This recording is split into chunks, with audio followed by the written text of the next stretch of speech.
Melissa Etheridge joining us in just a little bit. Tom Pelissero tweeting this by popular demand. Joe Burrow has 9-inch hands, guys. Thanks, Tom. Peter, disappointed. I mean, everyone's going to laugh at him and say, who cares, who cares, who cares? 10 inches is usually what you want to see out of the hands. Of course, we've known that Johnny Manziel had these monster hands. Jared Goff had smaller hands. 9 inches is not 10 inches, what everyone was saying. Exact comparison, Dak Prescott, 10.8. So think about that. If Dak at 6'3" is a 10.8 hand, and Joe Burrow 6'4" and has 9-inch. You laugh about hand size, doesn't matter. NFL scouts will tell you, no, actually it does matter. So 9 inches, I think, is smaller than people would expect from a 6'4" man. I don't know the answer. I'm going to ask Hamilton here in a little bit, but I wonder what Daniel Jones' hand size was, because he had so many issues holding on to the ball this year, and that's the main reason why teams are so concerned about it. It's not the throwing, it's the fumbling. There's the memories of Rex Grossman as the Bears quarterback for years. They would say he had small hands, he would fumble all the time. Now with all this stuff and they're doing, you got to hold on to the ball. That's a good point. These poor kids. Yeah, this starts. So you want to be an NFL player. Here we go. Will Selva on the newsroom in Culver City. We'll take it away. All right, thank you, Kay. Appreciate that. Well, the NFL Players Association postponed last Friday's vote on the owners' newly proposed collective bargaining agreement. It will now meet with the league Tuesday in the hopes of getting a new labor deal done. Now, NFLPA Vice President Lorenzo Alexander explaining in an interview why there may be some hesitation amongst players to accept the current proposed deal. Some guys feel like we can get more, and I think that's what it's more about. It's not like we were a part of the process, now we don't like it. I think some guys just have a different opinion as far as what we can get and the leverage that we may still have or may not have. And so that's a discussion as well. And so the owners say this is our best offer. And some guys may feel a certain type of way about that. We're keeping a close eye on that story. Meanwhile, the Packers signing kicker Mason Crosby to a new 3-year deal worth nearly $13 million. The deal makes him the league's third highest paid kicker. In 2020 will mark his 14th season, all of them spent in Green Bay.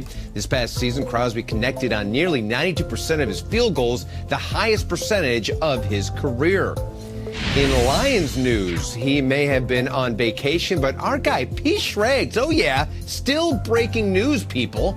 Peter reporting the Lions are re-signing Danny Amendola to a 1-year deal. In his 9 starts last season, Amendola had 62 catches for almost 700 yards. Steelers quarterback Ben Roethlisberger is doing something he hasn't been able to do since September. That would be throw a football. Pittsburgh's Twitter account posting a 5-second clip as proof. Big Ben, there he is, says he would have more throwing sessions in California before heading to Pittsburgh. He said he couldn't contain his smile. He was so happy that he was able to throw. But he, alas, wasn't the only big name that was working out over the weekend. No, that's very true. Thank you so much for that setup, Will. You're the best. We knew Dez Bryant was working out the past few weeks. Well, last week he had a new guy thrown to him, a guy from Texas. Jane with the exclusive. Yes, she was there. This wasn't a workout with the Cowboys. It was just next door with Super Bowl MVP Patrick Mahomes on the field with Dez. Lots of talk online about a 2020 comeback. Throwing up the X for Dez. Is this a real-life possibility in your mind's eye? Where's the best landing spot for the former Cowboy? Dez tweets about it a lot. I started following Dez a couple years ago, and it's been the comeback. He's very serious about it.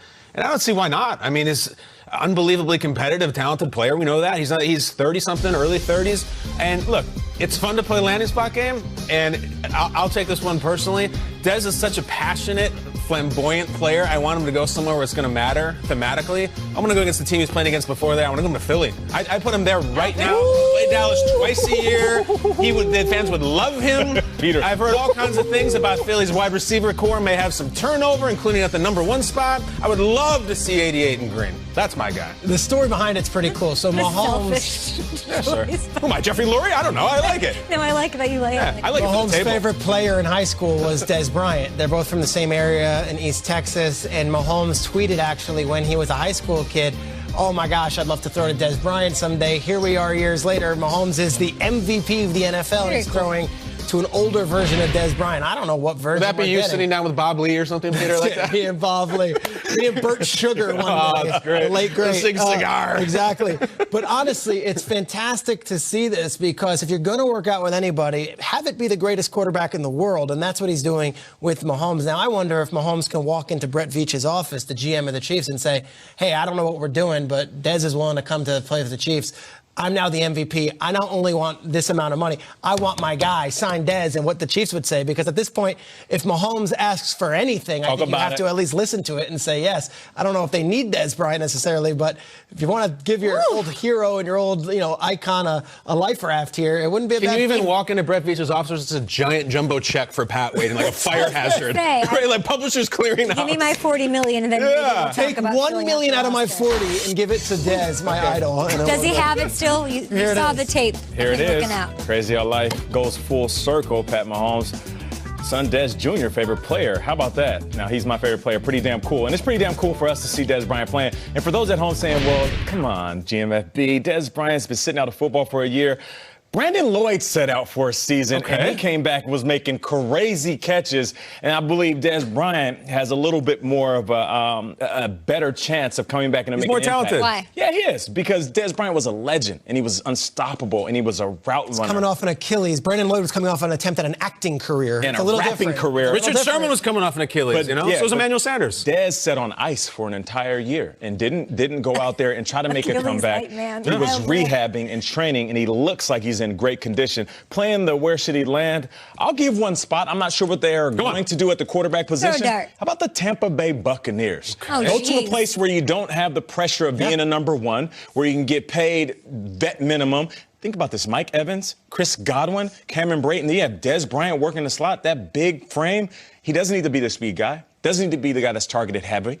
He can go out there and go up against second-tier and third-tier DBs and dominate. That would be a great landing spot. And on top of that, it's warm weather. For a guy his age with his injuries, it's great to wake up in Tampa. It doesn't have to be a fast burner. And Peter Schrager, Kyle Brandt, and myself. How are your ribs, Kyle? Oh, they're all right. I took a shot from Nate, as usual, when I wasn't looking. But I rested. I spent my entire break, 16 straight days, watching coach's tape on Joe Burrow. All I did. All 22? That's it. All 22. I'm ready. That's what we like to hear. It's time for the lead block. Lead block. Speaking of Joe Burrow, who's expected to go #1 overall, let's talk about the Combine. And coming to us live from Indianapolis this morning is our very own Tom Pelissero. Tom, what can we expect to see from Indy this week and later this week, of course? Okay, the quarterbacks, receivers, and tight ends have already arrived here in Indianapolis. In fact, the weigh-ins, the measurements are taking place for some of those guys right now inside Lucas Oil Stadium. Another group of players, including the running backs, gets in this afternoon. First on-field drills, including some new drills Thursday night involving the quarterbacks, and those will be in prime time. Now, this is a big-time schedule shift for everybody involved. Things are much more spread out. I spoke to some NFL scouts and executives last night who told me they really don't have a lot to do during the day today and tomorrow. Then come Wednesday, everything is absolutely around the clock. Now, we also know that this is where a lot of times teams' free agency plans begin to crystallize. A unique class led by Patriots legend Tom Brady. Teams technically cannot contact agents for players that are not on their own teams until March 16th, but certainly a lot of conversations in the bars, the restaurants, hotels around town in the coming days about trades and otherwise. It's very exciting, Tom, and so is the prospect of Tua.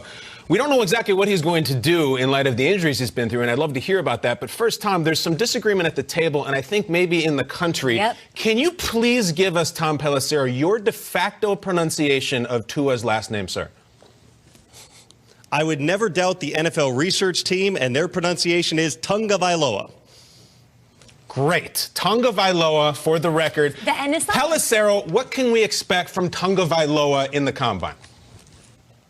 I will be referring to him from here strictly as Tua, just to keep this thing simple. The biggest thing for him is going to be the medical report, because it's not just the hip that he dislocated back on November 16th that he's still recovering from. He has also had tightrope surgery on both of his ankles. He had surgery last March to repair a broken index finger on his throwing hand, and he played through a knee injury in October. Now, you have 32 teams. They each have their own medical staff. Each has its own degree of risk tolerance. So everybody will get the same information and then draw their own conclusions about how well Tua's body can hold up in the NFL. They'll also get to know him a little bit better in the interviews this week. He's a laid-back personality, but everybody at Alabama says he is an excellent leader. They're also going to test him on the board. That's common with what you do with quarterbacks. See how they learn information, how they retain it. Considering that Tua had success under 3 offensive coordinators in 3 seasons at Alabama, adaptability would not seem to be much of a concern, guys.